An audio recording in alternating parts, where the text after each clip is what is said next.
আমি যে কাজটা করতাম, আমি আর আমার আগের স্ত্রী, আমরা একটা বলতাম আমাদের 2টা সন্তান থাকবে, ছেলে হলে নাম রাখবে সীমান্ত, মেয়ে হলে নাম রাখবে চিত্রলেখা। তা আমরা কল্প করি, এই দেখো এইখানে চিত্রলেখা আছে আকাশের উপরে, এখানে হচ্ছে সীমান্ত, এই দেখো সীমান্ত বেশি দুষ্টুমি করতেছে, সীমান্ত গালে কালে একদম তোমার মতো হয়েছে। ইট ওয়াজ লাইক লাইভলি, মানে আমাদের কাছে এটা মনে হচ্ছে আসলেই আমাদের কমন টপিক্সে ছিল যে সীমান্ত এখন কী করতেছে, চিত্রলেখা কী করতেছে, সীমান্তর কে মানুষ করবে, চিত্রলেখা কে মানুষ করবে, সীমান্ত কোন স্কুলে পড়বে, কট্টপন্থী স্কুল পড়বে, সে কখন থেকে তার স্বাধীনতা পাবে, এভরিথিং। যেদিন আমার স্ত্রী যে বিছনায় বলে যে আই ওয়ান্ট ডিভোর্স, আমার হঠাৎ করে কি মনে হচ্ছে জানেন, হঠাৎ করে চিত্রলেখা সীমান্ত হারাই গেছে, হঠাৎ করে ওরা বোধহয় কান্না করতেছে, ওরা আসবে না পৃথিবীতে। মানে এটা আমার কাছে এতটা শকিং ছিল কি চিত্রলেখা সীমান্ত কি আসলে আসবে না। আসসালামু আলাইকুম প্রিয় দর্শক এবং শ্রোতা, আল্লাহ আপনাদের সবার মঙ্গল করুক, সর্বাবস্থায় মঙ্গল করুক, সেই শুভকামনা থাকছে। তো আমি যে মানুষটাকে আজকে এখানে উপস্থাপন করতে চাচ্ছি তাকে আসলে ফেস দেখে বা তার ঘরানার, বাংলাদেশের যে সোশ্যাল ওয়ার্ক হয় সেই ঘরানার চেনেন না এমন কেউ মানুষ খুঁজে বের করা খুব মুশকিল। He has a beautiful story, যে গল্পটা বাংলাদেশের প্রত্যেকটা মানুষের জানা উচিত। কে দেখবে কে দেখবে না সেটা আমি মাথায় রেখে গল্পটা ধারণ করছি না, কিন্তু আমার কাছে মনে হচ্ছে আমি বিদ্যানন্দের কিশোরদাকে আজকে আমি ধারণ করতে চাই আমার এই সেলুলয়েডের ফ্রেমে, এবং যেটা একটা আর্কাইভাল ভ্যালু হবে। তাকে যদি জানার প্রয়োজন হয় তাহলে এই এপিসোডটা তারা যেন দেখবে। আমি আপনাকে দাদা বলেই সম্বোধন করি, সেটা আমার জন্য খুব কমফোর্টেবল। হ্যাঁ, এবং কিশোর দা এটাই কি আপনার নাম, মানে নাকি অন্য কোনো নাম আছে? পুরো নাম? আমার নাম কিশোর কুমার দাস। কিশোর কুমার দাস। হ্যাঁ। বয়স কত এখন? বয়স 40 পার হয়ে 41 চলছে। আমি আপনি কিন্তু একেবারেই কাছাকাছি। আমি আজকে শুধু শুনবো, কোনো লিমিটেশন নাই। ছোটবেলা থেকে যে কোনো কারণ হোক আমার ফিজিক্যাল কিছু লিমিটেশন ছিল, আমি হাঁটতে চলতে পারি, কানে শুনতে পারি, তবে হ্যাঁ, তবে আমার একটা যে প্রবলেমটা ছিল এটা খুবই এম্বারাসিং টাইপের, আমি বিছনায় করতাম। আচ্ছা, এটা কিন্তু সবাই করছে ছোটবেলা। আমারটা ইজ নট লাইক দ্যাট। আমি হচ্ছে ক্লাস 9 পর্যন্ত এভরি সিঙ্গেল ডে। সো এটার জন্য দেখা যেত আমার সাথে, আমরা তো খুব গরিব ঘরের মধ্যে বড় হয়েছি, একটা মাত্র খাট ছিল, আমরা 7 জন মেম্বার। সো দেখা যাচ্ছে কি 7 জনের মধ্যে একজন নিশ্চয়ই সবার ঘুম নষ্ট করবে, এটা চাই না। বা দেখা যায় কি আমাকে একাই শুতে হইতো, ফ্লোরিং করতে হইতো। আমাদের ঘরটা খুব ছোট ছিল, মানে 10 ফুট বাই 8 ফুট কিংবা 10 ফুট এরকমই ঘর ছিল। বাড়ি কোথায় ছিল? আমার জন্মস্থান কালুরঘাটে, চট্টগ্রামে। চট্টগ্রামের কালুরঘাট। বাবা কি করতেন? বাবা হচ্ছে 3য় শ্রেণীর এক কর্মচারী ছিল, সরকারি, মানে ফিল্ড লেভেলের একজন কর্মচারী। আচ্ছা, ভাই বোন কতজন? আমরা হচ্ছে 3 ভাই 2 বোন। তো সবাই মিলে ওই একটা রুমে থাকা? এই একটা রুমে থাকা। আর এছাড়া একটা প্রবলেম ছিল, এটাও আর একটা এম্বারাসিং, সেটা হচ্ছে আমার কান দিয়ে বিচ্ছি রকমের পড়তো। এইটাও আমার একদম ক্লাস 9 পর্যন্ত হয়। সো ফলে দেখা যায় কি আমি বাসায় একসাথে হইতে পারতাম না বিষয় এই প্রবলেমের জন্য, আর স্কুল একসাথে হইতে কেউ আমার সাথেই হাঁটতে চাইতো না, কারণ বিচ্ছি রকমের নোংরা গন্ধযুক্ত এক ছেলে। সো এই 2টা জিনিস আমাকে বাধ্য করছে একা চলতে। এবং এটা এরকম না যে ইটস লাইক নট অ্যাক্সিডেন্ট, এটা আমি বহন করছি। মানুষ যখন বিপদে পড়ে যে কোনোভাবে সলিউশন করতে চায়। সো মা বাবা অনেক ডাক্তার দেখাইছেন এটা সলিউশনের জন্য, এটা কোনো মানসিক সমস্যা কিনা কিনা কোনো সমাধান হয় না। পরে একদিন মানে খুব ধার্মিক এক গুরু টাইপের দেখা হয়েছিল, উনি আসছেন অনেক বেশভূষা নিয়ে। সো সবাই গেছে, তো আমার প্রবলেম এটা নিয়ে গেছে মা। সো উনি একটা সলিউশন দিচ্ছিল, বলছে এটা করলে হবে, যে আমি যখন করবো ওর মধ্যে লবণ ছিটা এটা চাইটা খাইতে হবে। So that is the solution. এবং আমার যেটা সলিউশন দরকার I did it, but it never solved. আমি অনেকগুলো বিচ্ছিরি রকম সলিউশনের মধ্যে দিয়ে গেছি, তখন বুঝতে পারছি আপনার সমস্যা আরেকজনের কাছে এটা উপহাসেরও কি হইতে পারে। কারণ ওই ভদ্রলোক আপনি জানতেন এটা পুরোটা ভাওতাবাজি। ভাওতাবাজি করতেছে, কিন্তু সে এমনভাবে করতেছে জিনিসটা যে এটা আমার কাছে এরকম আছে, এরকম অনেক কিছুই আছে। তেমনি কানের পানি নিয়েও আমার এই ধরনের অভিজ্ঞতা আছে। তো দেখা যাচ্ছে আমার চাইল্ডহুডটা ছিল প্রচণ্ড সাফারিংস, একাকিত্বের। একই সাথে আমি লেখাপড়া খুব বাজে ছিলাম। আমার ইংরেজি আমি শব্দে মানে BD EC এগুলো সবগুলো লেটারগুলো আমার কাছে একই মনে হয়। সাধারণত 10 সাবজেক্টের মধ্যে 7-6 সাবজেক্ট ফেল করা ছাত্র। আমি গ্রামের স্কুলে বড় হয়েছি, তো গ্রামের স্কুলে দেখা যায় কি পড়া না পারলে প্রচুর মারধর করা হয়।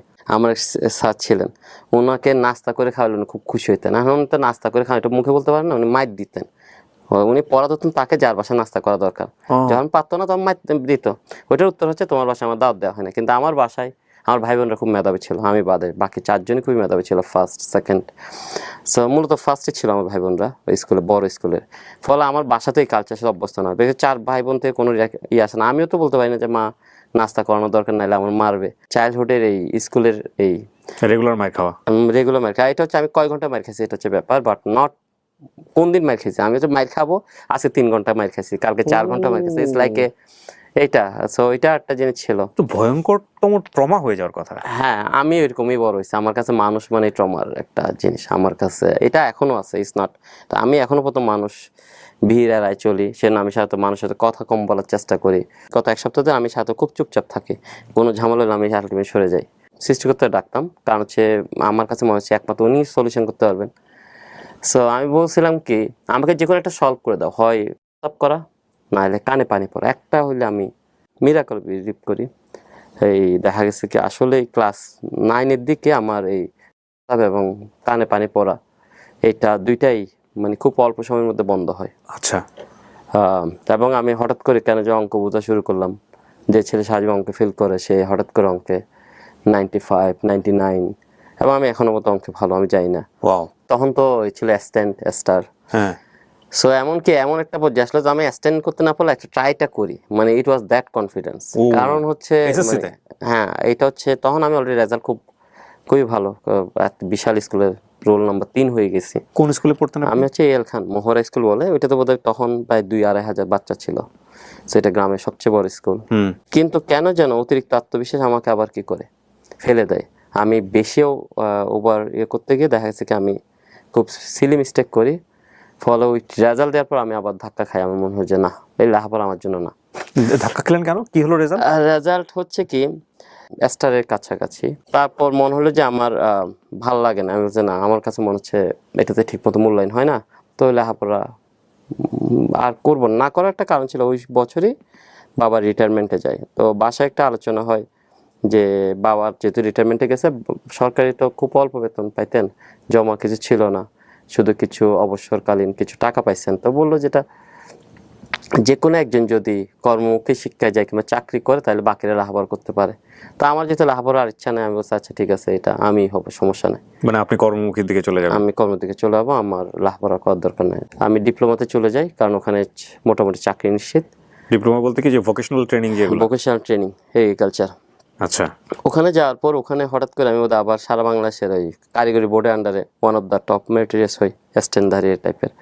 তো ওরা বলে যে এটা তো তোমার লেখাপড়া না, তুমি এখানে আসছো কেন, এটা হচ্ছে শুধুমাত্র যারা নর্মাল জেনারেল লাইনে পারে না তারা। তখন ওরা এখানে এক স্যার ছিলেন মিজান স্যার নামে, উনি বললো যে তুমি আবার কিসে পড়ো, ওই জেনারেল লাইনে পড়ো, ওইটাই তোমার জন্য পারো। আমি বলছি আমি পড়বো কেমনে।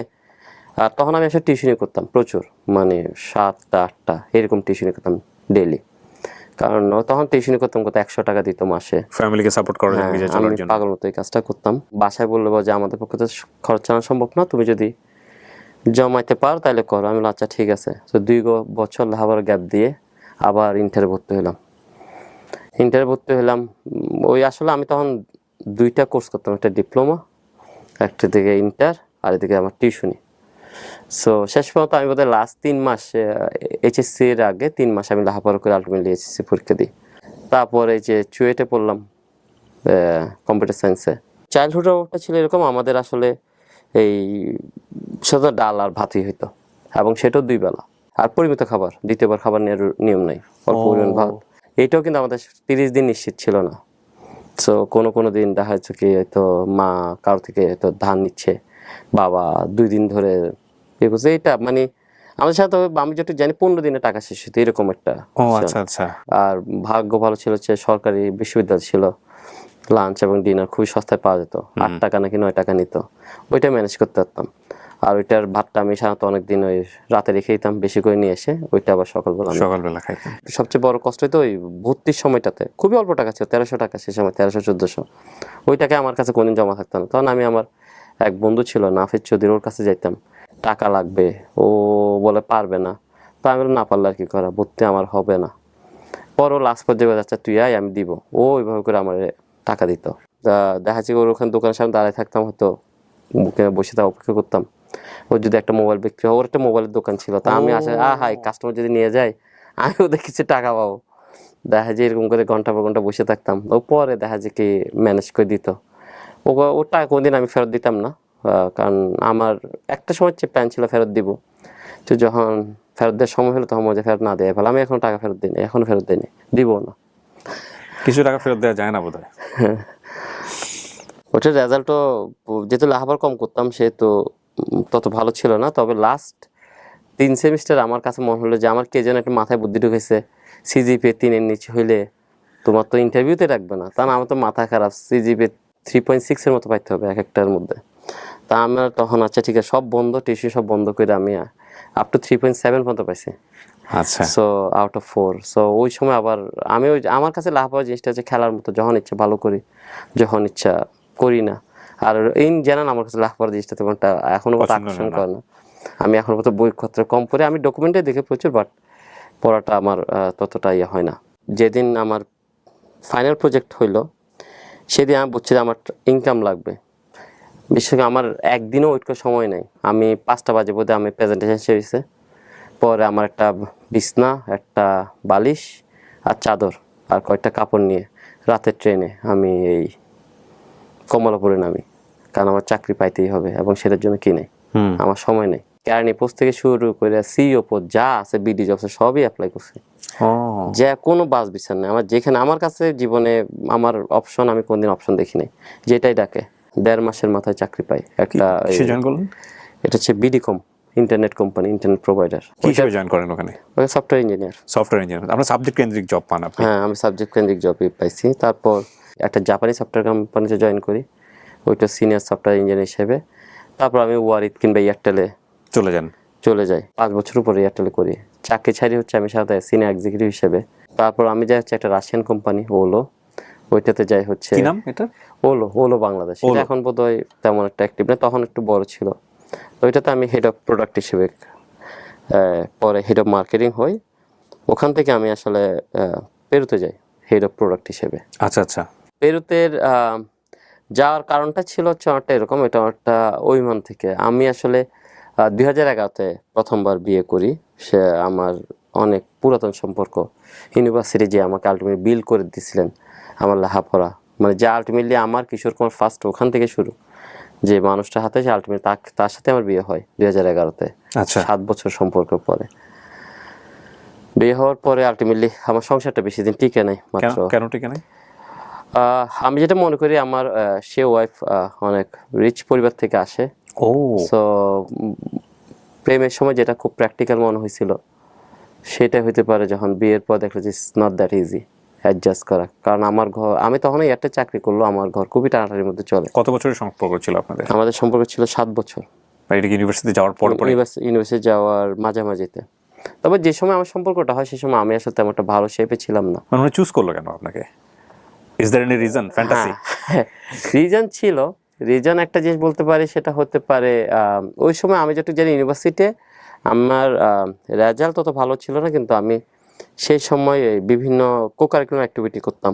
আচ্ছা। বিতর্ক হোক, আমি আসলে বিভিন্ন অর্গানাইজিং টিমের সাথে প্রেসিডেন্ট ছিলাম, আমি র্যাগের চিফ কর্মীর ছিলাম, পূজার্জন পরিষদের প্রেসিডেন্ট ছিলাম। সো আলটিমেটলি একটা মানুষকে আকর্ষণ ক্ষমতা আমার ততটা গুণ না থাকলেও কয়েকটা ছিল, সাংগঠনিক ক্ষমতা ছিল। হ্যাঁ, সাংগঠনিক ক্ষমতা ছিল। আমি সম্পর্ক করতে চাই, সাধারণত অফার অ্যাকসেপ্ট হয় না, বাট আমি কেমনে ম্যানেজ করে ফেলি। আমার 2টা সম্পর্কে ছিল হচ্ছে না, আমি এভাবে সম্পর্ক করি না। তাই আমি বললাম আচ্ছা ঠিক আছে, 3 মাসের জন্য একটা প্রজেক্ট হিসেবে আমরা সম্পর্ক করি। আচ্ছা। তো 3 মাস আলটিমেটলি 7 বছর। 3 মাসের জায়গায় 7 বছর হয়ে গেল। সংসার কাগজে কলমে ছিল হচ্ছে 4 বছরের মতো, কিন্তু আমরা আসলে একসাথে বোধহয় আমি যখন বুঝতে পারি যে আমাদের মধ্যে অনেক গ্যাপ, সেটা ছিল মাত্র 6 মাসের। 6 মাস কি 7 মাস এরকমই এক্স্যাক্টলি। আমি আসলে ডেট টাইমে ততটা ভালো না, 6 থেকে 7 মাস। কিন্তু আপনি তো তখন জব করছিলেন, আপনার একটা ভালো স্যালারি হচ্ছে, স্ট্যাটাস হয়ে গেছে, but still there is lots of difference. একটা ডিফারেন্স হচ্ছে আমার হচ্ছে কাঁচা পয়সা যেটা হইতে সময় লাগবে, আর আমার টাকা থাকলো আমি তখনও প্রথম আমি পরিবার হ্যান্ডেল সাপোর্ট করছিলেন। হ্যাঁ, আমি আমার বাসা ভাড়া তখনও খুবই অল্প পরিমাণ, আর উনি যে পরিবার থেকে আসছেন ওরা অনেক আগে থেকেই, কারণ আমার ফাদার সেক্রেটারি ছিলেন গভর্নমেন্টের। সো ফলে দেখা গেছে কি যে তারা ওই জিনিসটা তাদের বাসায় কাজের মানুষ আছে, আমার বাসায় নাই, আমার বাসায় নাই। So there is lots. এটার জন্য আমি তাকে ব্লেম দিব না, আমি যেটা মনে করি এটা আমাদের দুজনের ইনম্যাচুরিটি ছিল, ঠিক আছে। তারপর আমি একটা যে মনে করি যে আমার এই জায়গা আসার পিছিয়ে যেহেতু তার কন্ট্রিবিউশন, আমি সেই জন্য আমি still now I am grateful, মানে exactly, definitely we are also. তো এটা যখন আপনার ডিসিশন হয়ে গেল যে ডিভোর্সটা দিতে হবে, এইটার ফ্রাস্ট্রেশনটা কি আপনার দেশের বাইরে চলে যাওয়া, বা আপনি ডিসিশনটা নিলেন পেরুতে চলে যাবেন? ছিল হচ্ছে এরকম না, ডিভোর্সটা এইভাবে হয় না। ডিভোর্সটা হচ্ছে যে আমি সেপারেট থাকতে চাই, that was the discussion from that side. তখন আমার কাছে মনে হচ্ছে আমি যদি প্রথমে আমি আসলে ওই বাংলা সিনেমার মতো বিভিন্ন জায়গায় ঘুরে টুরে যদি কোনো মতো কনভিন্স করা যায়, ফলে আমি হাইস্ট ট্রাই করছিলাম দেশে করে। আমার একটা সমস্যা ছিল, আমি সময় বেশি দিতাম না। আমি ওয়ার্কহলিক ছিলাম, কাজ করতে প্রচুর পছন্দ করি, ফলে আমি আসলে ওই বাসায় যে বেশি সময় তো এটা আমি আসলে মানতাম না। ফলে এটা বোধহয় একটা বড় কন্ট্রিবিউশন ছিল, হচ্ছে না আমি রিকভার করার জন্য সব কিছু করার চেষ্টা করি, কিন্তু by this time already damage is done. দূরে গিয়ে দেখি যে যদি সম্পর্কটাও যদি মানে শূন্যতা ফিল করে, তাহলে তো সম্পর্ক আবার পুনর্গঠন হবে। তো ওইটার ভিত্তিতে আমি করলাম যাচ্ছে ঠিক আছে বিদেশ যাওয়া যাক, গেলে হইতে পারে। তা আমি বিদেশ গেছি আসলে আরো কাছে আসার জন্য। আপনি পেরুতে চলে গেলেন? আমি পেরুতে চলে গেলাম। ওইটা হচ্ছে আমার তখন আমার অলরেডি অফারটা আগে ছিল, আমি অ্যাকসেপ্ট করি নাই। ওই সময় বলে যে আচ্ছা আমি যাব। Okay fine. পেরুতে গেলাম, নতুন দেশ, ভাষা জানি না, কালচার জানি না। আমি আসলে পেরু দেশটা ব্রাজিলের পাশে অ্যামাজন জঙ্গলের, মানে পেরুর বড় একটা অংশ অ্যামাজন জঙ্গলের মধ্যেই। আপনাকে কোথায় ফেলছে? অ্যামাজন জঙ্গলে? না, আমাকে সিটিতেই ফেলছে। এটা একটা, আমি একটা রাশিয়ান কোম্পানির হয়ে যাই আর কি। তো ওলো। সো কিন্তু আমি করতে এখানে ইন্টারনেটের বিজনেস, ওরা মেইনলি ইন্টারনেটের বিজনেস, কিন্তু তাদের আসলে অনেক রকমের ব্যবসা আছে, বাট মেইনলি ইন্টারনেট। আমি যে প্রজেক্টের কাছে এটা ইন্টারনেট বিজনেস ছিল। আমি সব পরিবার জানতাম না, জানলে হয়তো অতটা উৎসাহ হইতাম না। আমি আসলে জানতাম না যে তারা যে ইংলিশ একদমই জানে না, হ্যাঁ, তাদের খাদ্যাভ্যাস, আমার যে আকাশ পাতাল তপ্তা, এটা জানতাম না। ওকে, গেলাম, গিয়ে পড়লাম বিপদ বলতে। আর আমি তো আসলে একলা গেছি, ওখানে কোনো বাঙালি নাই, কোনো ইন্ডিয়ান নাই। ওই শূন্যতাটা আলটিমেটলি আমার লাইফে আরেকটা বড় শিক্ষা দিছে। আমি আবার একটু পিছনে যাব, আমি যখন ছোটবেলা থেকে একা একা বড় হই, আমি সাধারণত মানুষের মাঝে থাকতে পছন্দ কম করতাম। কারণ হচ্ছে দুইটা জিনিস ছিল। এক নম্বর হচ্ছে সমাজে সাধারণত যার ব্যাড লাক, তার থেকে ব্যাড লাকের শুরু, এটা অন্যরা মনে করে। মানে যে অলরেডি দুর্দশার মধ্যে আছে, সো ওকে আলটিমেটলি যে কোনো কাজে অপয়া কিংবা দুর্ভাগ্যজনক ভাবে আপনাকে ট্রিট করা হতো। আপনি ছোটবেলা থেকে এরকম এটা আশেপাশে, এটা তো আর ডিরেক্টলি বলে না, তাহলে যাই তুই এখান থেকে সর, এটা ভালো হয়। আমি বুঝতাম যে সামহাও।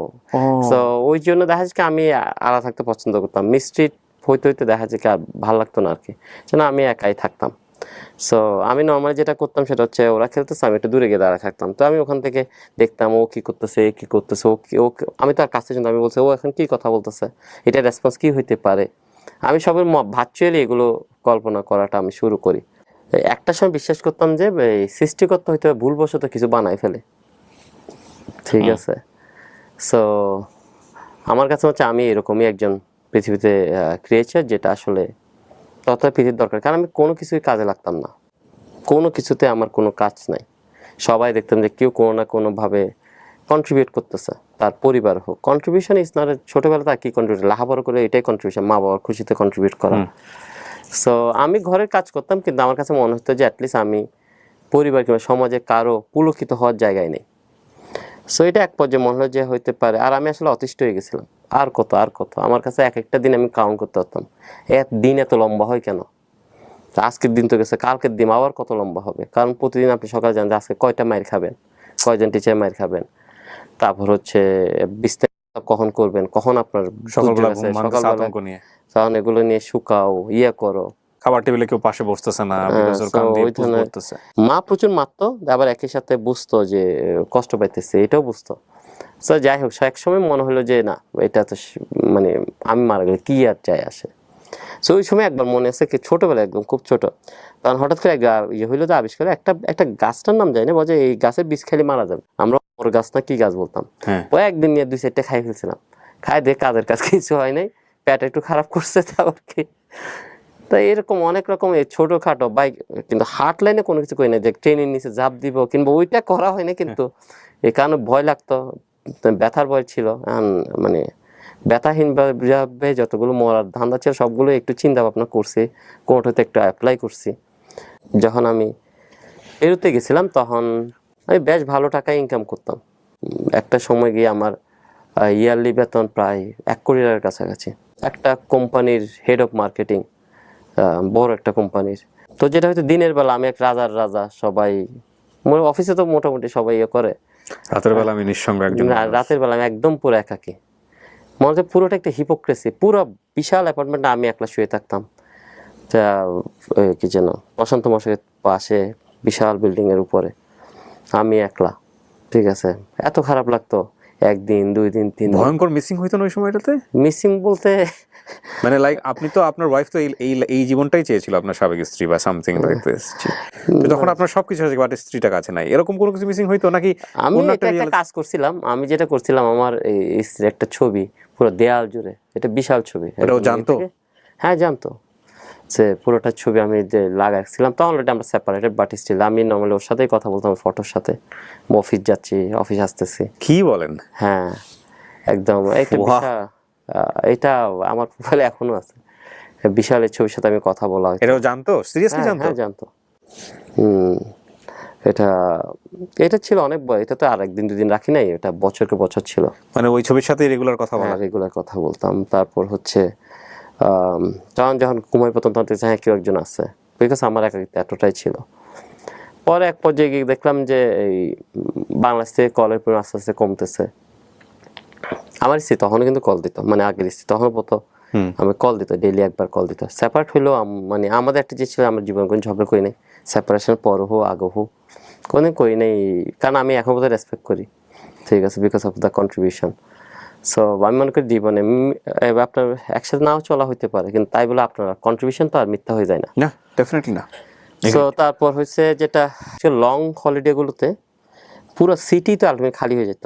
বারান্দায় দেখে আমি মানুষ দেখতাম, হাজার হাজার মানুষ। লং হলিডে মানুষ দেখা যেত না, দিনের পর দিন আমি মানুষই দেখতাম না। আরো যেটা সমস্যা হয়েছিল, আমি মনে আছে যে আমি মানুষের সংস্পর্শ ভুলে গেছিলাম। যেমন ধরেন সংস্পর্শ বলতে, যেন আপনি বাসা গেলে আপনার সন্তানের গায়ে হাত বুলাই দেন, ফলে মানুষের টাচ করার যে উষ্ণতা, এটা কিন্তু একটা উষ্ণ ভাব আছে। আমি মনে আছে যে এরকম প্রায় 1 সপ্তাহ গেছে আমি কারো হাত কিংবা কিছুই ধরতে পারি না, কারণ বিদেশে তো হ্যান্ডশেক তেমনটা প্রচলিত না। ওখানে সাধারণত মেনলি হচ্ছে ওরা কিস করে ইয়া করে আর কি, চুমো দিয়ে যে সম্বোধন, ওইটাতে আমি অভ্যস্ত ছিলাম বলে আমি এটা করতাম না। ফলে আমার দেখা যায় কি হইতো না, মানে কার সাথে স্পর্শ করা হইতো না। আমার একটা সময় মনে হয় আমার কাউকে স্পর্শ করা দরকার, স্পর্শ করা দরকার, মানুষ মানে মানুষ টাচ দরকার। হ্যাঁ হ্যাঁ। সো এক পর্যায়ে ওইটাই মনে হয় যে আমি একটা হিপোক্রেট লাইফ লিড করি, যেটা দিনের বেলা সে রাজা, রাতের বেলা সে নিঃস্ব। সো আমার মনে হয় যে আচ্ছা আমি যদি এখন এখান থেকে লাভ দিই কি হবে, হয়তো একটু ব্যথা পাবো, তারপর মা বাবা অবশ্যই কান্না করবে, কারণ মা বাবার এত প্রিয়, তা কিন্তু একসময় ভুলে যাবে, তারা নর্মাল হয়ে যাবে, বাট আমার কষ্টটা তো এখানেই শেষ হবে। সো ওইটা ছিল আমার পয়েন্ট। আমি বলবো না যে এটা ভুল চিন্তা না শুদ্ধ চিন্তা, এটা আসলে আরেকটা ডিসকাশন। লাভ দিই বলতে কি আপনার অ্যাপার্টমেন্টটা অনেক উপর উঁচুতে ছিল? 13 তলায়। 13 তলায় ছিল। ওখান থেকে আমি আর বিদেশে তো আর গ্রিল নাই, বিদেশে হচ্ছে সবই হচ্ছে ওপেন গ্লেস। আমি সাথে নিজের শরীরে হেলাই দিতাম একটুখানি পারফেক্ট। আমি ওইটাই চাইতাম যে ভাগ্য করতুক আমার পক্ষে টানে। So you tried? Yes, I tried. Oh my but yes, I never did it. So ওইভাবেই আলটিমেটলি ইয়া করা। এবং কি আমি যে কেউ ফলো করতো না, মানে ওখানে মরে পড়ে থাকলেও তো 7 দিনে খবর হবে না। না, আমার উপরতলা যে ছিল একদম উপরতলা 14 তলা, উনি ওই সময় মারা যান। উনি মারা যাওয়ার পর আমার আরো কনফিডেন্ট হলো যে না আমি পারবো। আমি থাকা অবস্থায় আলটিমেটলি মারা যায় বলতে উনি 14 তলা থেকে আমার উপরতলার যিনি ছিলেন এক মহিলা, উনি ওইভাবেই, কারণ আমি যে বিল্ডিংয়ে থাকতাম এখানে সবাই ছিল এরকম, মেইনলি হচ্ছে সিঙ্গেল পার্সনদের জন্য অ্যাপার্টমেন্ট গুলো। আমার কিন্তু গাছি উঠেছে। এটা কিন্তু এরকম ছিল না যে ফ্যামিলি, মানে বিদেশের বিভিন্ন টাইপের ইয়া হয়, এটা ছিল হচ্ছে মেইনলি কাদের জন্য, যারা সিঙ্গেল এক্সিকিউটিভ টাইপের, তাদের জন্য এই বিল্ডিংটা করা। ফলে এখানে ম্যাক্সিমাম মানুষই সিঙ্গেলই ছিল। এবং আপনি পরে ফাইন্ড আউট করতে পারছেন যে she was that kind of like you? Yes, এটা নর্মালি ওখানে এটা কমন। বিদেশে বেশি আমি যে পেরুতে নর্মালি সুইসাইড জিনিসটা একটু বেশি, এবং ওরা সাথে সমস্যা সমাধান করতে না পারলে ওরা এটা ভাবে। ও মাই গড। যিনি মারা যান উনি ওইরকমই বয়সে ছিল, কাছাকাছি, একাই থাকতেন ওইখানে। একদিন সকালবেলা শুনে লাভতেন, দ্যাটস ইট। পরে এটা আমি পরিচয় ছিল আপনার সঙ্গে, কথাবার্তা হতো না, নর্মালি বিদেশে সাধারণত এটা হয় না, একজন সাথে হয় না। তবে কোনোদিন হয়তো লিফটে দেখছি, আমি যাই চিনি না। সো ওইটাই এইভাবেই। সো আমার কাছে এটা মনে হলো যে এটাই তো সমাধান। ওই সময়টাতে এই বিষয়গুলো কি কারোর সাথে শেয়ার করার মতো কেউ ছিল? লাইক আপনার ওয়াইফের কাছে বলতেছেন যে আমি এরকম একটা ফ্রাস্ট্রেশনের মধ্যে ছিল, আমরা হয়তো হাউমাউ করে কান্নাকাটি করে পুরো দুনিয়াকে জানাই দিতাম, না। ফেসবুকে লাইভ টাইপ করে, সময় ফেসবুকও তো নাই বোধহয় ওরকম, না, ফেসবুক ছিল, আমি ফেসবুকে তো অনেক আগে থেকে, কিন্তু আমি কাউকে বলতাম বুঝতে না। দিতেন না? না, কারণটা ছিল, কারণ বাকিদের কাছে আমি তো সাকসেসফুল মানুষ, আমি তাদের সামনে কেমনে প্রকাশ করি যে আমি যে বিধ্বস্ত মানুষ। ভেরি ভেরি তেমনি ইন্টারেস্টিং। মা বাবার কাছে আমি আমার যেটা একটা সিদ্ধান্ত ছিল, আমি মা বাবার বলবো না যে আমার সাথে সেপারেশন হয়েছে।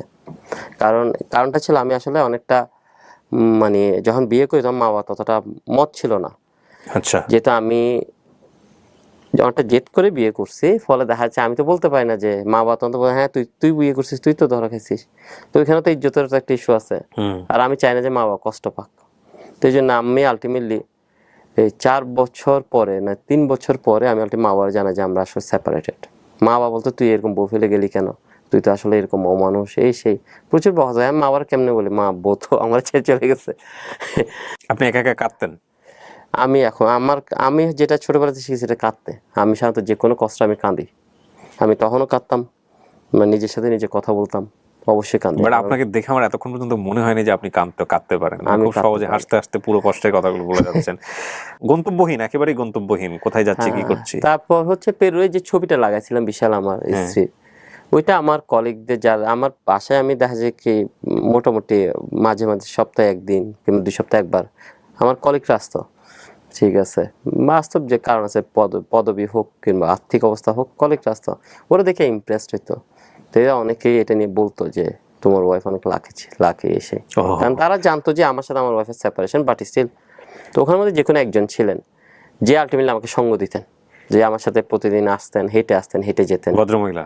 এক ভদ্র মহিলা, কি নাম ওনার? ওর নাম জেসিকা। জেসিকা কোন দেশের? ওই পেরুবিয়ানি। ও পেরুবিয়ান, আচ্ছা। সো উনি আলটিমেটলি ওই হাট চলতে, তখন কি আপনি পেরু ল্যাঙ্গুয়েজটা কিছুটা বুঝলেন? না, আমার এই জেসিকা ইংলিশই পাতা, আমি যে কোমায় চাকরি সেটা মাল্টিনেশনাল হয়, সবাইকে ইংলিশ পড়া বাধ্যতামূলক। আচ্ছা, ওকে। সো দেখা যায় কি আমরা প্রচুর কথা বলতাম, সো সব চাইল্ডহুডের সেই। তো ওই মহিলার ও ভালো লিসেনার ছিল, তো আমার যে লিসেনার দরকার ছিল, ঠিক আছে, আমি তো বলতে পারতাম না। তো একদিন এই ভদ্রমেয়েকে বলি যে আমি তোমার কি করতে চাই, বিয়ে করতে চাই ডিরেক্টলি। এটা ছিল একটা এরকম, আমি বলে চলো নাস্তা করতে যাই, দুজনে আমরা একই জায়গায় চাকরি করি, তো নাস্তা করতে গেছি যে একটা কফি শপে 9টা কি 10টার দিকে সকাল। তখন আমি সরাসরি বলি যে আমি আসলে এরকম বন্ধুত্বের সম্পর্ক বিলিভ করি না, বন্ধুত্বের সম্পর্ক অলরেডি 1 বছর 1.5 বছর হয়েছে, যেহেতু আমার তোমার খুব ভালো লাগে, আমি আসলে কি করতে চাই যে একসাথে সম্পর্ক পার্মানেন্ট করতে, বিয়ে তো আর বলা যায় না, পার্মানেন্ট করতে চাই। তখন সে বলছে এটা বাংলাদেশ না, এটা এখানে এভাবে হয় না, এখানে you need to build it. You need to build it. হ্যাঁ, রিলেশনশিপ বিল্ড। তার আগে কেউ বুঝতো যে আপনি ওকে পছন্দ করেন? বা বিদেশে মানুষ না বোঝার ভান করা বেশি থাকে, তো সব বুঝতো না মনে হয়, আর আমি নিজেও বুঝতাম না যে আমি পছন্দ করি। আমি মনে করি আমি শূন্যতা একটাই পেয়ে বসছে, যেটা যে কোনো কাউকে বোধহয় এটা এরকম হতে পারে। তবে এই আমরা একসাথে অনেক ট্রাভেল করছি, কারণ সে অনেক অ্যাডভেঞ্চার ছিল, আমি অ্যাডভেঞ্চার ছিলাম। বিল করতাম, আমি বললাম যে আমার তো সময় নাই, তা তুমি যে পছন্দ না হয় তুমি আমাকে ক্যান্সেল করতে পারো, পরে তবে আমি বন্ধুত্ব সম্পর্ক রাখার পক্ষপাতী না, কারণ কাছে থেকে আরো বরঞ্চ কষ্ট পারো, তার চেয়ে বরং দূরে সেরে গেলে ভালো। তবে যেটা ব্ল্যাকমেল আছে, আমি ব্ল্যাকমেলিং বলে যাই বলে, এটাই হচ্ছে রিয়ালিটি। আর সে বলে যে আমার তো 3 মাসে বেশি কারো ভালো লাগে না, বলে ভালো লাগলে সমস্যা, 3 মাসে সম্পর্ক বিল করি। ওকে ফাইন, ও প্রপোজ করছে 3 মাস। তো 3 মাসের সম্পর্ক, আমি 3 মাসের ইয়াতেই আলটিমেটলি সম্পর্ক অ্যাকসেপ্ট করি। ওকে, ঠিক আছে, অ্যাকসেপ্ট করার পর এই ছবিটার প্রতি তখন তার খুব হয় নাই, আস্তে আস্তে আরো বলে যে ছবিটা তার সরাই ফেলা দরকার। আচ্ছা, পরে ছবিটা খুলে আমি আলটিমেটলি প্রশান্ত মহাসাগরে মাঝে গিয়ে ফেলে দিয়েছেন। ফেলে দিতে ভাষায় দিচ্ছি বলবো, কারণ হচ্ছে বাট স্টিল আমার কাছে এটা মিনিংফুল। ঠিক আছে, মিনিংফুল বলতে কি ওয়ার্ড সেন্স? তখন কি ডিভোর্স হয়েছে? না, তখন ডিভোর্স হয়নি, ডিভোর্স হয়েছে আমার হচ্ছে 2015 নাকি 16-তে। তখন আপনি কি ওকে বিয়ে করেছেন? না, তাও না, বিয়ে করি না আমি, আমার ওয়াইফকে বিয়ে করছি অনেক পরের ওয়াইফকে। আচ্ছা। সো এরপর আমরা সম্পর্ক কন্টিনিউ করি, বা অ্যাটলিস্ট একজন বন্ধু পাওয়া গেছে যার সাথে কথা শেয়ার করা যায়, কিছুটা শূন্যতা পূরণ করে। তবে যদিও আমার স্ত্রী বলেন যেটা, সেটা হচ্ছে তোমার একাকিত্ব পুরোটাই নিজস্ব, এইটাতে বোধহয় কেউ ভাগ নিতে পারে না। সো আমি হাজার ট্রাই করেও কিন্তু ওই একাকিত্বটা বোধহয় করতে। এটার একটা কারণ বোধহয় যেটা বলে সেটা হচ্ছে তোমার ফিলোসফি ডিফারেন্ট। সো ওই জায়গায় বোধহয় তুমি পুরোটা একলাই থাকবা, এখানে আসলে কি নাই। ওকে আপনাকে মানে বুঝে শুনে এই কথাটা বলেছে? হ্যাঁ, কারণ সে বছরকে বছর আমার সাথে মিশেন। যেমন ধরুন আমি আমার সব কথা বলি, সে শুনে, বাট সে কোনো ওপিনিয়ন দেয় না, বলছে কারণ এটা আমি আসলেই বুঝি না। ও কালচারটা তো বুঝে না আলটিমেটলি, বাংলাদেশের কালচার, ওই কালচারটাও সে বুঝে না। কিছুই বোঝেন না, কেমনে যেন একসাথে থাকা হয়ে গেছে। কত বছর হলো আপনার একসাথে থাকছেন? ওর পর আসলে আমি 2018-তে আমি বলি যেটা আমি বাংলাদেশে যাব। ওর বিয়ের জন্য অনেক ছিল, তাগাদা ছিল। আমি আমার আবার কম ছিল, যে কোনো কারণে হোক আমি দেশে আসি, সেও আসে, মাত্র 6 দিনের জন্য আসে বিয়ের জন্য। তারপর আলটিমেটলি বাসায় না, আমি আড়ম্বর করে বিয়ে করি, ঠিক আছে, 2018 সালে। সে বাংলাদেশি বউ হিসেবে সবকিছু যা নিয়ম কানুন আছে সব মেনেতে নেই, আচ্ছা, বিয়ে করে যায়। তো ওর ফ্যামিলি থেকে কোনো ধরনের কোনো সেট ছিল না? গিয়েছিলেন ওর ফ্যামিলিতে আপনি? ছিল, অবশ্যই ছিল। কারণ হচ্ছে একটা ওয়েস্টার্ন ফ্যামিলি হঠাৎ করে কোন একটা অপরিচিত দেশ বাংলাদেশে। ও কি জন্ম পেরুতেই নাকি অন্য কোনো? না, ও অরিজিনাল পেরুতে, তবে ওর রুট বোধহয় জার্মানির এরকম, মানে ওর প্যারেন্টস এর একটা পক্ষ বোধহয় জার্মানি আর একটা বোধহয় পেরুতে, মেইনলি হচ্ছে এরকম মিক্স পারসন। তার ফ্যামিলিতে আসলেই আছে ওই রিলিজিয়াস ব্যাপার আছে। হ্যাঁ, রিলিজিয়াস হচ্ছে। তার আন্টি হচ্ছে সিস্টার বলে না, ক্যাথলিক সিস্টার, চার্চের। সো খুব পাওয়ারফুল একজন ছিল। সো উনি সরাসরি জিজ্ঞেস করছেন যে হোয়াটস ইউর রিলিজিয়ন? হ্যাঁ, what's your religion, do you believe in Christ or something? তাই বলছি না, আমি বিশ্বাস, যেটা আমি আসলে এটা না, আই হ্যাভ ডিফারেন্ট রিলিজিয়ন। হ্যাঁ, আমি বলছি, তখন বলে যে আলটিমেটলি উনি বলছে তুমি তো আলটিমেটলি এই হিসাব হচ্ছে তুমি তো নরকে যাবা। তখন আমি বললাম যে আমি জানি না, আমি যতটুকু জানি আমি নিয়ম মানি, আমি যে নিয়মগুলো মানি এটা সব ধর্মের জন্য মোটামুটি সমান।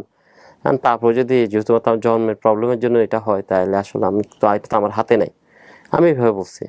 বাট আমরা কেউ নিজের রিলিজন ত্যাগ করি নাই, আমিও ত্যাগ করি নাই, সেও ত্যাগ করে নাই। সে খ্রিস্টান, আপনি হিন্দু? আমি হিন্দু, এবং আমরা কেউ যার পাসপোর্টে রেসপেক্ট করছে। আমিও পেরুভিয়ান পাসপোর্ট নিতে যাই না, সেও বাংলাদেশের পাসপোর্টে আনতে যায় না। So we maintain the same lifestyle, but in একটা ছাদের নিচে। সো বিয়ে করলেন আপনারা? বিয়ে করলাম। বিয়ের পর এই তো সংসার। আমি পেরুতে চাকরি করার মাঝে আমি মোটামুটি যখন সবচেয়ে বোধহয় আমার ক্যারিয়ারের এই যাবতকে সবচেয়ে যখন টপে পৌঁছাই, তখন আমি আলটিমেটলি এই কর্পোরেট কালচার আর হচ্ছে এই যে শহরের লাইফের প্রতি আমার বীতশ্রদ্ধা আসা শুরু হলো।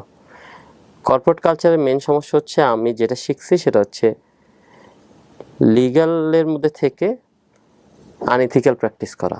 মানে এটা লিগ্যাল স্ট্রাকচারের মধ্যে আছে, অর্থাৎ আইনিভাবে শুদ্ধ, বাট এটা অনৈতিক। এখন আমি দেখলাম যে এটা আমি হয়তো আমার মতো করে বুঝবো, কিন্তু দর্শকদের বোঝার জন্য আপনি একটু সহজ করে বলতে পারেন কিনা? আচ্ছা, আমি বলি। সেটা হচ্ছে আমি একটা পর্যায়ে গিয়ে বুঝলাম যেটা, সেটা হচ্ছে আমি নিয়ম নীতি মেনেই কিভাবে একটা মানুষের মিথ্যা ধারণা তৈরি করে কিভাবে বেশি টাকা বানানো যায়, সেটা বোধহয় আমি অনেক বেশি রপ্ত করি হচ্ছে আমার কর্পোরেট নিয়ম নীতি মেনেই কিভাবে সরকারকে ট্যাক্স ফাঁকি দিব। সহজ করে যদি বলি, নিয়ম নীতি মেনেই যেটা আসলে এটা অন্যায়, সেটাকে একটা মোড়ক দিয়ে হোক, আইনের ফাঁক ফোকর গলিয়ে হোক, আইনের ফাঁক ফোকর দিয়ে কিভাবে একটা করা যায় এবং নিজেদের সুবিধা মতো একটা জায়ান্ট ফিগার করা যায় অর্থের। হ্যাঁ, সো ওইটা যখন আমি দেখলাম যেটা আমি এটা খুব ইজিলি, মানে আমার স্কিল সেট বোধ এটা ছিল, ফলে দেখা যাচ্ছে আমি খুব সহজে বোধ প্রতিষ্ঠানের প্রতি লাভজনক কিছু করতে পারি। ফলে দেখা যাচ্ছে প্রতিষ্ঠান আমার প্রচুর সম্পদ হলেও পরে গিয়ে দেখলাম যে আমি আলটিমেট যেটা করতেছি এটা হিপোক্রেসি। সো আমি ডিসাইড করলাম যে আমি কর্পোরেট লাইফ লিভ করব এবং আমি কোনো একটা কায়িক শ্রমের জীবন বাছাই নিব। তখন আপনার স্যালারি কত, আর্নিং কত পার ইয়ার? তখন ওই কোটির কাছাকাছি। আপনি মান্থলি কত পেতেন বাংলাদেশি টাকায়? ওখানে তো আসে ট্যাক্সের বেশি আসে। আমার ওখানে ট্যাক্স ছিল 45%। মানে ট্যাক্স ছাড়া আপনি কত পেতেন? আমি বোধহয় 6 থেকে 7 লাখ টাকা। 6 থেকে 7 লাখ টাকা কত সালের দিকে? এটা ছিল 2016 সালের দিকে। Huge amount. হ্যাঁ, এছাড়া তো এক্সট্রা অনেক ফ্যাসিলিটি আছে। হ্যাঁ, আমার হচ্ছে আমি শুধুমাত্র ওই প্লেন ফেয়ারই পাইতাম হচ্ছে 10 লাখ টাকার মতো প্রতি বছর। সীমিত। আমি তো গরিব ঘরের মানুষ হিসেবে, ফলে দেখা যায় কি এই খরচ কিভাবে করতো এটা এখন শিখি নাই, তখনও শিখি নাই। ঠিক আছে, প্রচুর টাকা থেকে যেত। ওই সময় ঠিক করলাম যে আমি এই কর্পোরেট লাইফ ত্যাগ করে আমি কায়িক শ্রম করবো। তখন আমি করলাম কি, ওই আমার একটা আবার আবাসিক হোটেল ছিল, অর্থাৎ এটা হচ্ছে আমার ব্যবসা অ্যাপার্ট ফ্রম দা। সো এটা মূলত হচ্ছে যারা ট্যুরিস্ট ছিল তারা এসে থাকতেন ওখানে পেরুতে। সো আমি যেহেতু ঠিক করছি কর্পোরেট লাইফ ছেড়ে দিব, ফলে আমি ঠিক করছি আমি শহরের লাইফ ছেড়ে দিব। কারণ আমার কাছে শহরের লাইফটা মনে হচ্ছে কি আমরা একটা সিস্টেমের মধ্যে পড়ে গেছি, আমরা সবাই দৌড়াচ্ছি। যখন কি আপনি বিবাহিত জীবনে? আমি তখনও বিবাহিত জীবন। আমার স্ত্রীর সাথে কথা বললাম, তার কথা তুমি পারলে আমিও পারবো। সে যদি চাকরি করে, সেও একটা মোবাইল অপারেটর বড় ভালো পদে চাকরি করে, বাট স্টিল সে বলছে সে পারবে। হোটেলটাও বিক্রি করে দিলাম। বিক্রি করার পরে আমি ওই হোটেলে আলটিমেট সিকিউরিটি গার্ডের চাকরি নিই, যেহেতু আমার টার্গেটই ছিল হচ্ছে কি কায়িক শ্রম। কি বলেন, মানুষ পাগল বলবে তো আপনাকে। সো সিকিউরিটি গার্ড মানে আপনি কায়িক শ্রম করে জীবনযাপন করবেন? হ্যাঁ, দ্যাটস মাই অবজেক্টিভ। সো দাঁড়ান, আমি সরি, আমি আপনি পজ দিচ্ছি এই কারণে যে গল্পটা অনেক ইউটোপিয়া মনে করবে। আমি এই রিয়েলাইজেশনটা আপনার মধ্যে আসছে মানে ডেফিনেটলি এটার অ্যান্সার আপনার কাছে ছিল। হ্যাঁ ছিল। এতদিন ধরে এত কিছু স্টর্মিং হচ্ছে, সুইসাইড করতে যাচ্ছি, ফ্রাস্ট্রেটেড, কোম্পানি নাই, বিয়ে করেছেন, সবকিছুর পরে লাইফটাতে একটা অন্যদিকে যাওয়ার কথা। তার মানে আপনার ভিতর থেকে আপনি একটা সিগন্যাল পেয়েছেন, যেটাই পান না কেন আপনার ব্রেন আপনাকে বলেছে যে এটাতে আপনি হ্যাপি হবেন, এটাতে গেলে আপনার জন্য ঠিক আছে, এবং সেটা নিশ্চয়ই একটা লজিকও ছিল। আর সত্যিটা বলি, সত্যিটা ছিল যেটা আমি আসলে টোটাল জিনিসের চেঞ্জ হচ্ছে অনেক slow. It was not one, মানে আমি জানি না মানুষ কেন এটা বলে। আমরা তো একটা জিনিস আপনাকে স্পার্ক করে, কিন্তু আমি যেটা মনে আমার চেষ্টা ছিল অনেক স্লো প্ল্যান। আর আমি যে আসলে পাহাড় পর্বতে যাবো, এটা আমার প্ল্যানটা ছিল অনেক আগে থেকে। যেদিন আমি পাহাড়ে ফার্স্ট টাইম যাই, তো আমি ঠিক আছে আমি একদিন পাহাড়ে চলে যাবো। এটা যে আমার সৎ ত্যাগ করতে হবে, এটা আমি যে চাকরি ছাড়তে হবে। সো ইট ওয়াজ না। আর কায়িক শ্রমের ব্যাপারটা ছিল হচ্ছে আমি আসলে খুবই ক্লান্ত হয়ে গেছিলাম এই যে কর্পোরেটের হিপোক্রেসি দেখে। ওই সময় একটা অলরেডি আমি সোশ্যালভাবে একটা খুব ভালো স্টেজে গেছি, আমি এটা ত্যাগ করতে পারি কিনা ওটা আমি দেখতে চাইছিলাম। এটা কি আপনার কোন ধরনের কোন রিলিজিয়াস বিলিফ থেকে, না বা আপনার ধরেন এরকম হলো যে আপনার বেবি হচ্ছিল না বা বেবি ট্রাই করছেন না, ওই জায়গা থেকে একটা ফ্রাস্ট্রেশন, বা মানে কোন ধরনের এই জাতীয় কোনো না, বিষয়? এটা যেটা মেন একটা ব্যাপার বলি, সেটা রিলিজিয়াস ভ্যালু না। আমি শুধু চাইছিলাম হচ্ছে এই জীবনে একজন ত্যাগী মানুষ হব, যে আমি ছোটবেলায় যেটা চাইছি এটা পাই নাই। তো যখন আমি পাওয়া শুরু করছি তখন আমার অভিমান জন্ম নিছে। আমার কাছে এটা আর আমার দরকার নাই, যা পাইছি আমি এটার বুক। আমি এখনো পর্যন্ত তাই করি। আমি এখন তো বাসায় গেলাম, আমি বলছি বড় মাছটা কিন্তু বড় খাবারটা আমার দেওয়ার দরকার নাই, এটা যা এখন দরকার তাকে দেওয়া দরকার, তাকে দাও। মানে যখন আমার আগ্রহ ছিল তখন যেটা পাই নাই, সেজন্য আমি এখন অভিমান থেকে হোক আর যে কোনো কারণ হোক, আমি এটা আপনি কমপ্লেক্সিটি বলেন যাই বলেন, এটাই রিয়ালিটি। একটা পর্যায়ে গেলাম তখন আমার কাছে হচ্ছে আমিও বোধহয় সবার মতো ফাঁদে পা দিয়েছি। আচ্ছা আমি সব ত্যাগ করতে পারবো, আমার ওই ক্যাপাসিটি আছে। সো বিশেষ করে তখন অলরেডি বিদ্যান্ত হয়ে গেছে। বিদ্যান্ত যেহেতু হয়েছে, আমাকে এখন নিজেকে জয় করার একটা কি আছে। ওকে ফাইন, তাহলে বিদ্যানন্দ হয়ে গেছে, হয়ে যাওয়ার পরের গল্প এটা। হ্যাঁ হ্যাঁ, আপনি তাহলে একটু রিওয়াইন্ড করে পিছনে যান, আচ্ছা তাহলে আমাদের জন্য রিলেট করতে অনেক সহজ হয় বিষয়টা। এরপর হচ্ছে বিদ্যান্ত শুরু হয়েছে মূলত পেরুতে যাওয়ার 1 বছর পরে, বড় 1 বছর। তখন অলরেডি আমার ওই সুইসাইড করার প্যাটার্ন, এই জিনিসগুলো দেখা যাচ্ছে। তখন আমার কাছে মনে হচ্ছে মরার আগে আমি ওই অ্যাটলিস্ট আমার টাকা পয়সার একটা কি করি।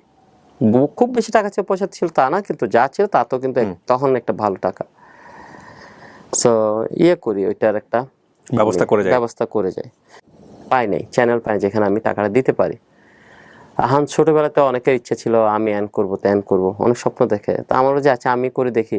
তো আমার ইচ্ছাটা ছিল হচ্ছে গ্রামের মধ্যে অনেকে করে না, ছোটখাটো স্কুল করে দেয় নিজের নামে, চ্যারিটি করলাম। হ্যাঁ হ্যাঁ, ওটা একটা হচ্ছে একটা নিজের গুরুত্ব এস্টাবলিশ করার মতো। ইটস নট অ্যাবাউট আসলে মন থেকে চ্যারিটি আসতেছে বলে এরকম না। সো এরকম একটা জিনিস আসলে করতে চাইছিলাম। সো আমি আমার বড় বোনকে অনুরোধ করি, এবং সে আলটিমেটলি মূলত এটার উদ্যোগটা নেয়। আমি আলটিমেটলি চিন্তা ভাবনা আমার অর্থ হয়তো আমার ছিল, কিন্তু শ্রমটা মেনলি দিদি দেন। এক পর্যায়ে গিয়ে দেখলাম যেটা চ্যারিটিতেও কিন্তু কি আসে, লোভ আসে। লোভটা হয়তো আর্থিক না, বাট একদিন বিখ্যাত হইতে হবে, হাজার মানুষ আমার জানতে হবে। আমি যেটা করতেছি এটা তো আরেকজন না জানলে তাহলে এরকম চলে আসলো। সো এক পর্যায়ে হচ্ছে আমার চেয়ে বোধহয় আমার টিমের বোধহয় বেশি ফোকাস পাচ্ছে। ও তো এত ফোকাস পাওয়ার দরকার ছিল, আমার না বেশি পাওয়ার কথা। আমি এটা তো আমার আইডিয়া ছিল। সে আস্তে আস্তে ঠিক করলাম যে না, আমি আবারও একই বৃত্তেই ঢুকতেছি, কারণ আমাদের ব্রেন সবারই একই রকম বিল্ড করা হয়েছে স্কুল থেকে, unit to be the top. তখন আমি বললাম আজকের এপিসোডটাতে অনেক কিছু শেখার আছে, আপনারা একটু পজ দিয়ে সেন্টেন্সগুলো নিয়ে আমি অনেক কিছু আসতেছে লার্নিং। আমি কাজ করতে পারতেছি, আমি ডেফিনেটলি আমার চেয়ে অনেক ভালো কাজ করতেছেন আপনারা, বাট এপিসোডটা আপনারা পজ দিয়ে দেখেন। উনি মাঝখানে যে ভ্যালুয়েবল কথাগুলো বলতেছে, এই যে স্কুলের কথা বলছে, আমাদের ব্রেনটাকে আসলে ফাংশন করা ফেলা হয়েছে। যেখানেই যান না কেন ওইখানে নিড টু বি টপ, এবং সামহাও আমরা নিজেকে জাহির করতে চাই, নিজেকে এক্সপ্রেস করতে ইন এ ডিফারেন্ট ওয়ে, শুধু অর্থ দিয়ে না, সম্মান দিয়ে হোক বা যে কোনো জায়গাতেই হোক। এগুলো থেকে বের হওয়া খুব কঠিন, খুব কঠিন। টপ হইতে হবে, দিয়ে হইতে হবে। তারপর আরেকটা যে জিনিসটা আরো বেশি হইলো যেটা, সেটা হচ্ছে মানুষ অ্যাপ্রিসিয়েট করছে, হ্যাঁ কিশোরদা ভালো কাজ করতেছেন, কিশোরদা আপনার ভালো, অনেক মরদ। কিন্তু আমি জানি তো আমি তো খুব সাধারণ মানুষ, আমি আসলে একটা প্রসেসের মধ্যে যাচ্ছি, বাট আমি খুবই সাধারণ। আমি এটা অনেকে আমাকে বলে আমি নাকি অমায়িক, ইটস নট অমায়িক। আমি উপরে ভগবান আছে তার শপথ নিয়ে বলছি, আমার লোভ ক্ষোভ সবই ছিল। প্রথম বছর যখন টাকাতে দেখছিলাম না, আমার মন মনে হচ্ছে টাই না কেউ যেন ছিঁড়ে ফেলতেছে, এই টাকাটা না দিলেও হয় না, এই টাকা না দিয়ে আর করা যায় না। এখনো মনে আছে, যেটা হচ্ছে সাংবাদিক শুনে আমার নাম কয়বার উচ্চারণ করছে, এটাও খেয়াল ছিল। এইটাও মতো মানে মাথায় কাজ করতো না তা না, যে আমার ভলান্টিয়ার যখন বলছে সে আমার কথা বলছিল কেন, আমি তো তখন আমি বিদেশে দেখলাম যে মিষ্টি সঙ্গ ভালো লাগে, যেটা আমরা তেলবাজি বলি, এটাও ভালো লাগতেছিল।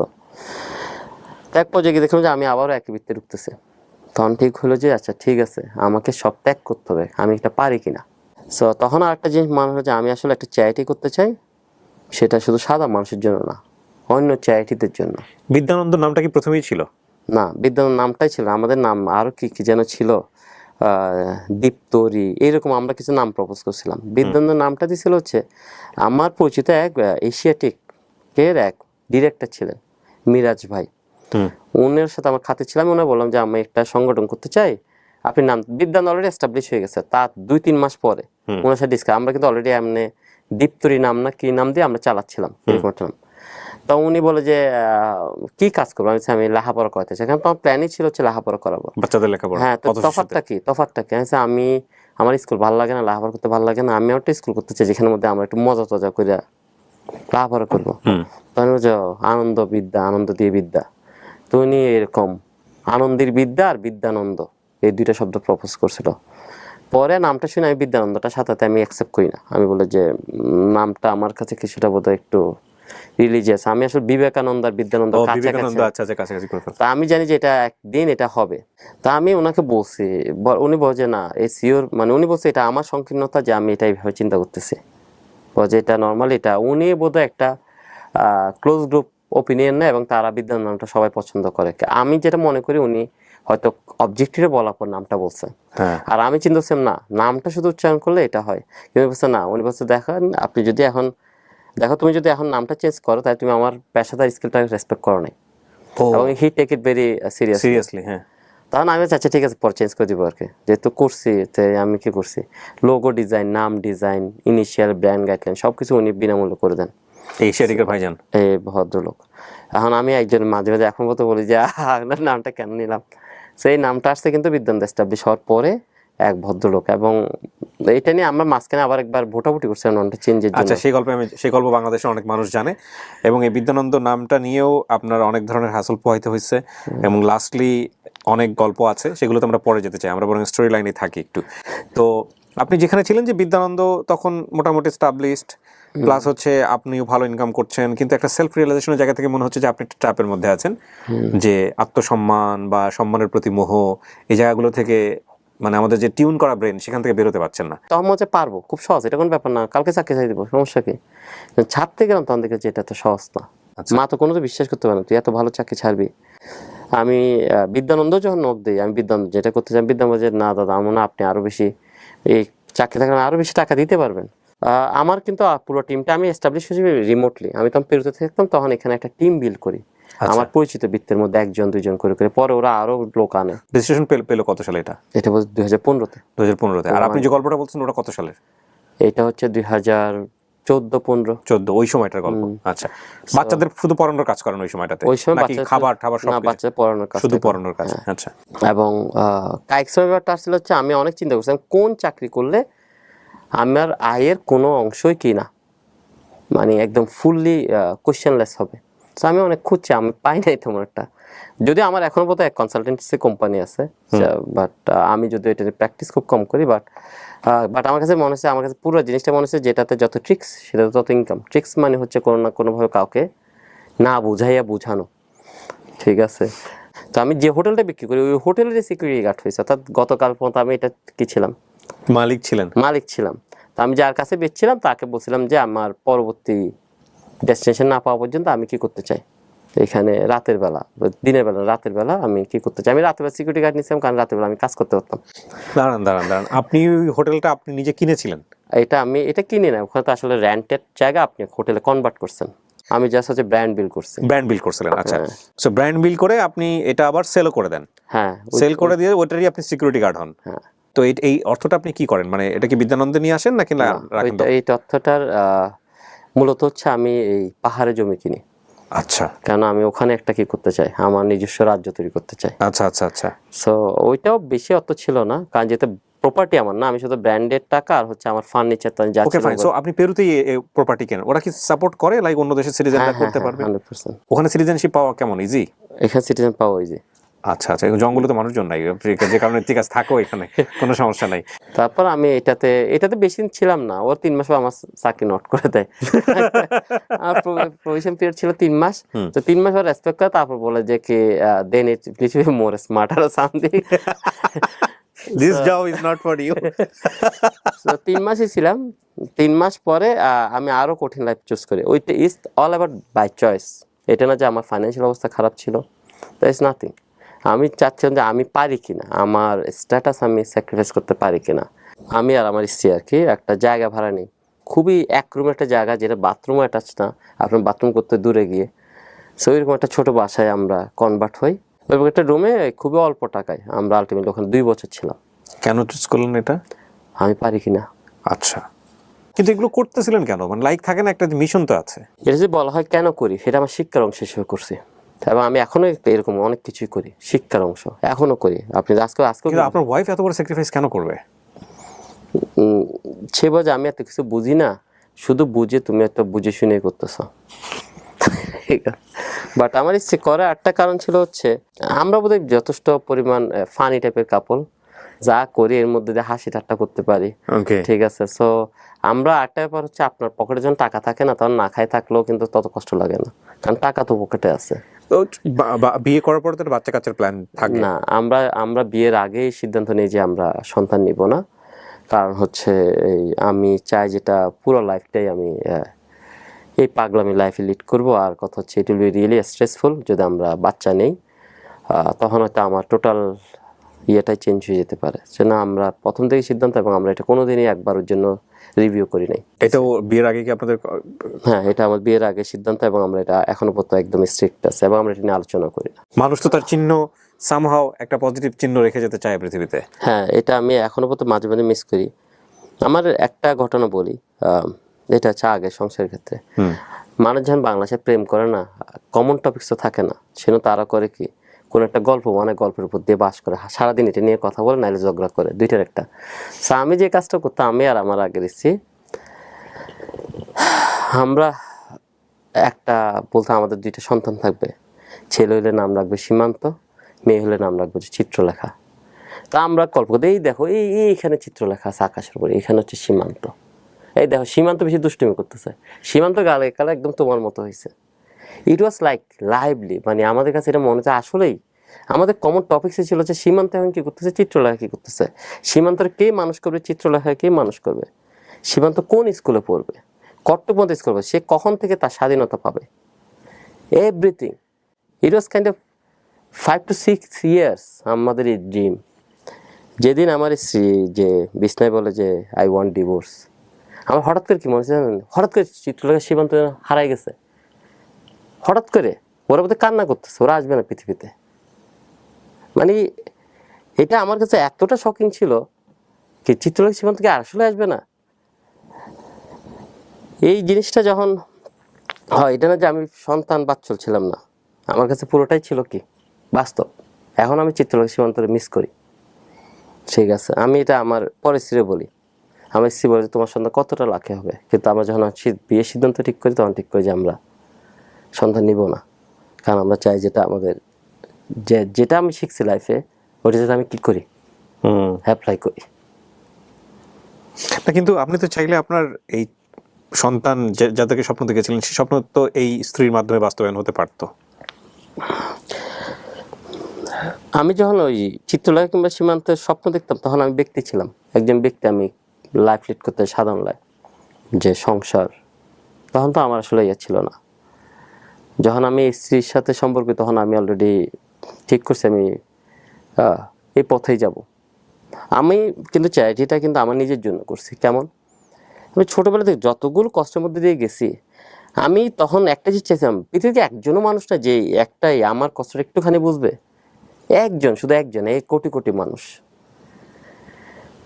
So আমি পাই নাই, তো আমি ঠিক করছি যেটা অ্যাটলিস্ট আমি আমার একটা সংগঠন করতে চাই যেখানে আমি তো সবারটা পারবো না, কিন্তু একটা মানুষের হইলেও আমি মানে কন্ডিশন ছাড়া হেল্প করবো।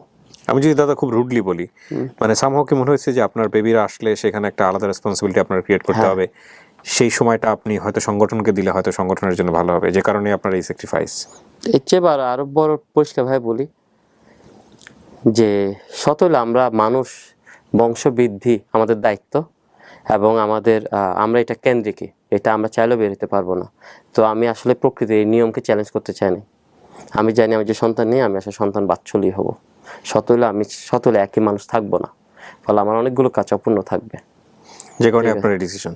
এই যে এটা একটা কারণ হচ্ছে আমি এই ডিসিশন। আর একটা কারণ ছিল, আমি চাই না কেউ আমার বলুক কিশোর কুমার তার বাচ্চার জন্য কোনো সম্পত্তি রেখেছে, তো আমরা জানি না এখন একটা সে কথা কেউ বলতে পারে না। আমার ভলান্টা কোনদিন বলতে পারে না যে উনি তো কিছুই নেই, উনি রাখবে কার জন্য?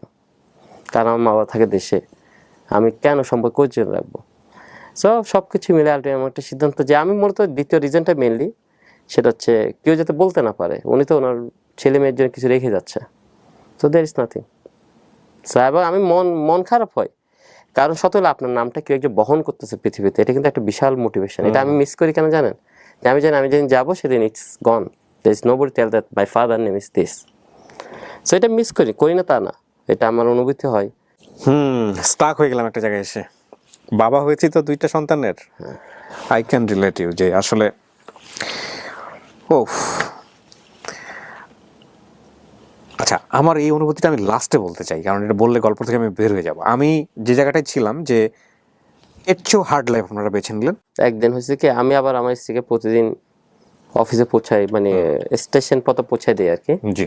তো একদিন আমি স্টেশন দাঁড়াইছিলাম, তো দেখলাম ট্রেন আসলো, দেখলাম যে হঠাৎ করে ট্রেনের দরজা খুললো, অনেকগুলো হাজার হাজার মানুষ নেমে গেল স্টেশনে, আবার অনেক হাজার মানুষ ঢুকে ট্রেন চলে গেল। একটু আগে স্টেশন ছিল খালি, এখনো খালি, মাঝখানে একটা ইঁদুরের মতো মানুষ ঢুকলো, বের হইলো। আমি এটা কেমন লাইফ? এখন দেখলাম সবাই খুব তাড়াহুড়ো, কারণ তার অফিস টাইম ইম্পর্টেন্ট, ট্রেনের টাইম ইম্পর্টেন্ট। তাই আমি কি সময়ের কাছে কেন আমরা এরকম হচ্ছে?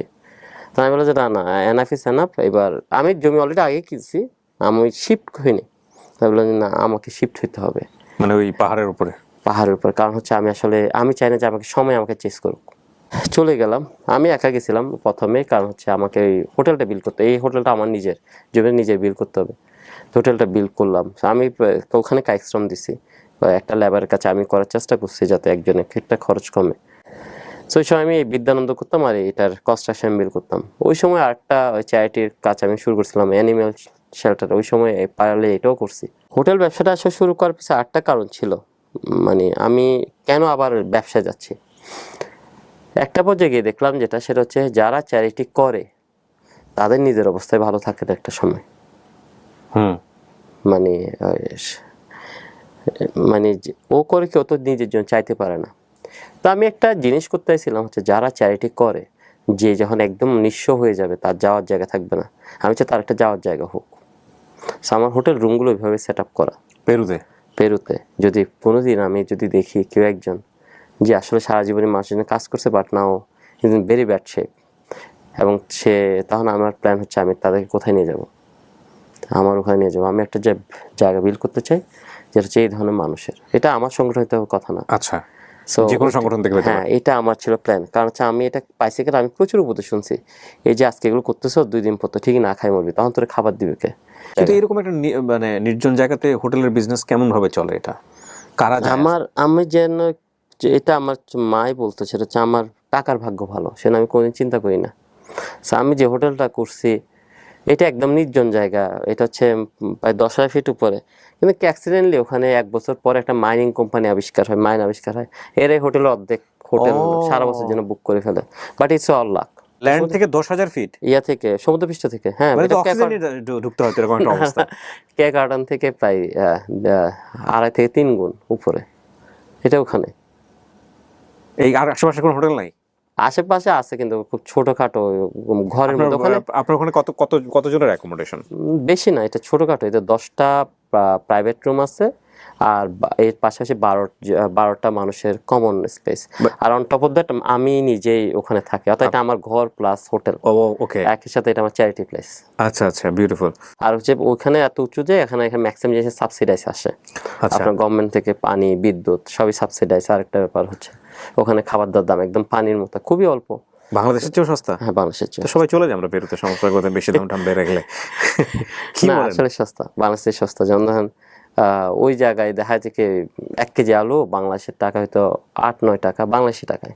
ও So, কারণ হচ্ছে ওরা আসলে প্রডিউস করে, ওরা আসলে শহরে পাঠাতে পারে না, তাই এখানে বিক্রি করে। ও আচ্ছা আচ্ছা আচ্ছা। So that's এবং লোকজনও তো নাই তেমন একটা। লোকজন আসে, ওরা সবাই ওই শহরের দিকে যেতে চায়। সো ওইখানে একটা কুকুর আসতো প্রতিদিন সকালবেলা, বিচ্ছিরি রকম কুকুর, ততটা সুন্দর। আর আমার কুকুর ভালো লাগে না, কেমনে মানুষ এটা কোলে নেয় এটাই আমি বুঝি না, কিন্তু আইসের চক্কর দিচ্ছে আর ঘাম করতো সবসময়। এর অতিষ্ঠায় মোটামুটি সবাই অতিষ্ঠা থাকতো, কিন্তু আমি মোটামুটি আবার ওই সময় আবার আমি একলা থাকি কনস্ট্রাকশনের জন্য। তো তারপর আমি একটা অভ্যস্ত হয়ে গেছি, সকালবেলা কেউ একজন আমরা পাহারা দিয়ে যায় আর কি। একদিন দেখে কুকুরেরা আসে না, তখন শুনলাম যে কুকুরটা ওরা মেরে ফেলছে। কেন? কুকুরটা তার নাতনি যে বোধহয় কামড় দিছে, সে ছেলে বলছে কুকুর থাকলে তারা আর আসবে না। শোন, আমি কোনো মতে মানতে পারলাম যে কুকুর তো কামড়ানোর স্বভাবজাত, আমরা মানুষ তাকে আমাদের কাছে আনছে আমাদের ইউটিলিটির জন্য, সিকিউরিটির জন্য, কিন্তু তার প্রপার্টি সে ভুলবে কেমনে? তো পর আমি জিজ্ঞাসা কোথায় কবর দিছে, ওরা বাড়ির পিছনে একটা জায়গা থাকে, জায়গাটা ওখানে কবর দেয়। তাই আমি বললাম যে আমি জায়গাটা কিনতে চাই, যেসব কুকুরকে মেরে ফেলা অবস্থা হবে তারা যাতে এখানে রেখে যায়। পরে আমি ওখানে একটা প্রায় 150 কুকুরের জন্য একটা করি, একটা শেল্টার বানাই। এটা বোধহয় মানে সবচেয়ে সুন্দরতম শেল্টার একটা। কুকুর শুধু ডগ ওখানে? হ্যাঁ, এখানে সব রাস্তার যে কুকুর আছে তারাই ওখানে, ওরা মানুষ নিয়ে আসে, আমরা ওদের রাখি, ওরা খাওয়া দাওয়া করে, ঘোরাঘুরি করে। ম্যানেজ করে কারা? বিদেশের ভলান্টিয়ার, অর্থাৎ ইউরোপ আর আমেরিকা থেকে ভলান্টিয়ার আসে কন্টিনিউস, প্রতি মাসে অ্যাপ্রক্সিমেট 20 জনের মতো আসে, 20 থেকে 30 জন প্রতি মাসে। ওরা এসে সেটা ফ্রি অফ কস্টে কাজ করে যায়। আর আমার হোটেলের ব্যবসার যে ইনকাম সেটা মূলত এটা খাবার এবং অন্য ইউটিলিটি। এটা আসলে স্ট্রিট কুকুরের অনেকগুলো প্রবলেম থাকে, যেমন ধরেন এখন একটা প্রবলেম হচ্ছে ওরা সকালবেলা অনেক বেশি স্ট্রেস থাকে, কারণ ওরা বন্দি থাকে, তো এখন ওদেরকে সকালবেলা গান শোনাতে হয়, সাউন্ড সিস্টেম নিয়ে ওদেরকে প্রতিদিন সকালবেলা গান শোনানো হয়, ওদের 2 বেলা খাবার থাকে, মানে they get a different life. আর এটা রিস্কি না, বিকজ ওদের তো কোনো ইনজেক্ট থাকে না, কামড় দিয়ে দেওয়া বা এটা? না, আমার সারা গায়ে কামড় দাগ আছে, বাট এটা তো আমি ইউজড হয়ে গেছে, যেন আমি ওদের সাথে থাকি, ঘুমাই, কথা। জলাতঙ্ককে টিকা নিতে হয় নাই? না, ওগুলো প্রথম মনে হয় কুকুর তো আদরই করে কামড়াইয়া, ঠিক আছে। যেমন ধর নর্মালি যেটা হয় সেটা হচ্ছে যেটা একটু রিস্কি, যেটা আমি করি সাধারণত, একটা কুকুর যখন অসুস্থ হয়ে যায় খুব বোঝা যায় কোনটা মারা যাবে, এটা বোঝা যায়। সো যখন এটা মৃত্যুর কাছাকাছি তখন আমি কুকুরটা নিয়ে আসি। আমি চাই না যে সে একাকিত্বে মরুক, আমি এটা আজীবন আমার মৃত্যুতে আমার ভয় নাই, আমি ভয় পাই হচ্ছে একাকিত্ব। আমি চাই মৃত্যুর সময় কেউ না কেউ আমার দেখুক, আমি যে মারা যাচ্ছি বিদায়টা দিক, গুড বাই। সেই জন্য আমি যে কাজটা করি এটা আমি পশু পাখির ক্ষেত্রেও করি। আমি কুকুর যখন অবস্থা খারাপ হয়, আমি বুঝতে যখন পারি, তখন আমি ওরা আমার বিছনায় নিয়ে এসে আমার সাথে ঘুমাই। তো ম্যাক্সিমাম ওরা আমার কোলেই ঘুমায়, কিংবা আমি ঘুমিয়ে আসি আমার হাতেই সাথে মারা যায়। সো পরে আমি নিজে কবর দিই। ওই টাইমটা আমার জন্য খুবই একটু যন্ত্রণার। কতগুলো কুকুর আপনার হাতে মারা গেছে? 50টার মতো। সো ইয়েস, এটা পেইনফুল, বাট আমার আফসোস কি হচ্ছে জানেন, আমি আমার জীবনে কোনোদিন এই সিটে বসে আফসোস করিনি, আমার আজকে আফসোস হচ্ছে কি, সেটা হচ্ছে আপনার ভেতরের যে গল্পটা সেটা আমি আজও 10% তুলে আনতে পারলাম না। You have a beautiful story still. আমি প্রথম যেদিন ওনাকে টেলিভিশন ইন্টারভিউ করেছি সেদিন আমি ফিল করেছি এটা, আমি আজকে হয়তো এই ফিলটা নিয়ে শেষ করব। বাট আমার একটা রিকোয়েস্ট থাকবে, হাম্বল রিকোয়েস্ট আপনার প্রতি, সেটা হচ্ছে যে আপনি লিখেন। হ্যাঁ, কারণ আমি 16-17 বছর মানুষের গল্প শুনেছি, কিন্তু আমি আপনাকে বলতেছি, আমি বাংলাদেশের সব প্রেজেন্টারের প্রতি রেসপেক্ট রেখে বলতেছি, আমি জানি না কোথায় গেলে আপনি পুরোটুকু নিজেকে উজাড় করে বলতে পারবেন। বেস্ট হচ্ছে আপনি আপনাকে বলেন, লিখে যান। হ্যাঁ, এটুকুই শুধু বলার আছে। কারণ পেরুর পাহাড়ের উপর একটা মানুষ, ওই দেশের কুকুরগুলো 50টার মতো কুকুর যারা মারা যাবে, তাকে সে বিছানায় তুলে লালন পালন করছে এবং তার হাতে মৃত্যু হচ্ছে, এবং এই ফিলটা হচ্ছে যে আমি কখনো যেন একাকিত্বে মারা না যাই। এটাকে যদি কোনো লেখক সাহিত্যিক ডেসক্রাইব করেন তাহলে তো তার বর্ণনার জায়গা থেকে খুব চমৎকারভাবে তিনি লিখবেন, কিন্তু একজন প্রেজেন্টার হিসেবে আমি বলবো আমার ভিতরে যে ফিলটা হচ্ছে সেটা আমি প্রকাশ করতে পারলাম না, আমার আর কিছু বলার নেই। এই পাগলামোগুলো স্ত্রী সহ্য করে কিভাবে? ও সহ্য করে? ওর নাম যেন কি বলছিলেন আপনি? জেসিকা। জেসিকা সহ্য করে কিভাবে? পয়েন্ট হচ্ছে এই যেন কুকুরেরটা, এটা ওর প্রজেক্ট না, কিন্তু এখন এটা ওই চালাই, আমি লিটারালি চালাই না। ছয় কি আমি বোধহয় যে একটা জিনিস পারি, আমি একটা মানুষের কাজে ইনভলভ করতে পারি, এটা আমি এখনো পারি। সেটা হচ্ছে আমি আসলে ওই কাজটার বিউটিটা আমি আসলে প্রকাশ করতে পারি। যেন যখন প্রথমবার কুকুর আমরা আনি 10টা কুকুর পর থেকে, ওরা প্রথমবার যখন এক রাত শেষে গন্ধে রুমে ঢুকা যায় না, কারণ 10টা কুকুর যদি যে 20টা, এটা তো আসলেই সহ্য বাইরে। যারা ঢুকছে সবাই বমি করছে। পর আমি ঢুকি, আমার প্রচন্ড বমি লাগতেছে, কিন্তু আমি এমন একটা সাহসে কিছুই তো নাই, কেমন কি করো। আমি এসে যে মাস্কের মধ্যে অনেকগুলো পারফিউম দিয়ে দিয়েছিলাম যাতে আমার এটা না হয়। পরে দেখা যায় কি আমি প্রথমে করে দেখাই, 1 দিন 2 দিন পরে আসে সে করে, করতে করতে করতে করতে পরে দেখা যায় ওই আরো বেশি অ্যাটাচ হয়। এখন ওখানেই আছেন ওই পিয়া, আর বাংলাদেশে মাঝে মাঝে এসে বিদ্যানন্দ বছরে দেখা? একবার আসি আমি। বছরে একবার আসেন। বিদ্যানন্দের যে গ্রোথ বর্তমানে, এটা তো এখন আর শুধুমাত্র পড়াশোনার মধ্যে নাই, এটা সবচেয়ে বড় যে জিনিসটা আমরা ফেসবুকে দেখলাম লাস্ট এই কোভিড-19 থেকে শুরু করে সব মানুষ জেনে গেছে বড় আকারে, সেটা হচ্ছে মানুষের খাবার দিয়ে সহযোগিতা। এই কনসেপ্টটা আসলো কেন? ক্ষুধায় আমি খুব কষ্ট পাইছি।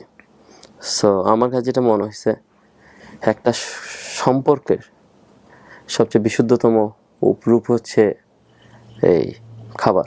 আপনি নিজে চিন্তা করে দেখেন গে যে আপনি আপনার প্রিয় মানুষ যে নামগুলো বলবেন, মা বলবেন, স্ত্রীর কথা বলবেন, সন্তানের কথা বলবেন, আপনি সবচেয়ে কাদের সাথে খাবার শেয়ার করেন ওইটার নামগুলো দেখেন, দেখবেন সব কমন। সবচেয়ে বেশি খাবার শেয়ার করছে মধ্যে মার সাথে, স্ত্রীর সাথে, সন্তানের সাথে। এটা আমার উপলব্ধিটা হয় অনেক আগে, খাবার এবং সম্পর্ক। তো কাজের সময় আমরা যেটা দেখছি, আমরা একসময় চ্যারিটিকে একটা পুরো বিজনেস স্ট্যান্ডার্ড বানায় ফেলি। কেপিআই থাকতে হবে, অ্যাচিভ করতে হবে, আরও নতুন নতুন অনেক সুন্দর সুন্দর টার্ম হয়েছে, সাস্টেনেবিলিটি, এরকম অনেকগুলো টার্ম আসছে। তা আমি দেখলাম যে আলটিমেটলি এইগুলো কি হচ্ছে, ওই পথে যাচ্ছে। তো আমার কাছে মনে হচ্ছে খাবার চ্যারিটিতে is very purest form of charity. আর আরেকটা ব্যাপার ছিল, আমি ছোটোবেলাতে যখন খাবার কালেক্ট করছি, আমি যেটা দেখছি ওইটার সাথে কেমন যেন অসম্মান জড়িত। ফার্স্ট থিং হচ্ছে গ্রহীতার প্রতি তুই সম্পর্কটা খুব সিম্পল, তুই, তারপর একটা লাইন ধর, লাইন ধরে খাবার নেই। সো এই জিনিসটা দেখলাম, তখন আমার কাছে মনে হচ্ছে আমি খাবারটা দিয়েছি, আচ্ছা খাবার চ্যারিটি কিন্তু আসলে অনেক পুরাতন, শত সহস্র বছর ধরে কিন্তু খাবার চ্যারিটি হয়। তো আমি আমি করতে চাই, বাট একটু ডিফারেন্ট তো কিছু করতে হবে যাতে এই প্রবলেমটা সলভ করা যায়। তখন আমি যেটা পাইছিলাম, আমি দেখলাম যেটা, সেটা হচ্ছে খাবার সাথে রেসপেক্টটা যোগ করা যায় কীভাবে। তখন আলটিমেটলি ঠিক করা যে খাবারটা বিক্রি করলে কেমন হয়, মানে ডিরেক্ট বিক্রি করা, মানে তখন আমাদের মাথায় ছিল যে 5 টাকা 10 টাকা, মানে হাফ প্রাইস আর কি, এরকম ডিফারেন্ট রেট আমরা কিন্তু আলোচনা করতে নিয়ে। আমি আচ্ছা 1 টাকা দিয়ে শুরু করি, পরে না হয় বাড়ানো যাবে দাম। ওখান থেকে আমি খাবার বিক্রি করা শুরু করি 1 টাকা। যদি 1 টাকা খাবার বিক্রি করার কনসেপ্টটা অনেক চ্যালেঞ্জ ছিল ইনিশিয়ালি, কারণ অনেক হচ্ছে আমি তো দান করছি, আমি দান করার জন্য দান করছি, তুমি বিক্রি করার জন্য না। সো এবং আমরা অনেক সময় দেখা যাচ্ছে অনেক টাকা মিস করছি, বাট স্টিল আমরা ওইটা স্ট্রিক্ট ছিলাম যে আমরা খাবার বিক্রি করবো, বাট ওই একটাই কারণ যে রেসপেক্ট। হ্যাঁ, এবং আমরা ওই রুলসগুলো অ্যাপ্লাই করি, তুই বলা যাবে না, তুমি বলা যাবে না, কারণ he is a customer, so treat him as a customer.